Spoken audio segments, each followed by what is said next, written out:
আসসালামু আলাইকুম সম্মানিত দর্শক, কাছ থেকে দেখাইতে পারতেছি না আপনাদেরকে। একটু ছাদের উপর থেকে দেখাইতেছি আপনাদের। যে দেখতেছেন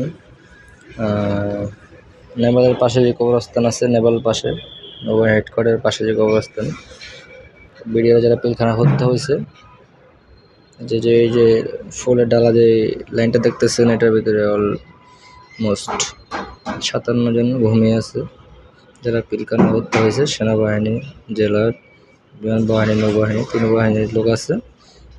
কবরে 57 জন তারা ভূমি হত্যা কবর এখানে আছে, পাশে আরও আছে। তাদের সবাই পরিবারই এখানে আসছে, আপনারা দেখতে পারতেছেন। মিডিয়ার সামনে কথা বলতেছে অনেকেই।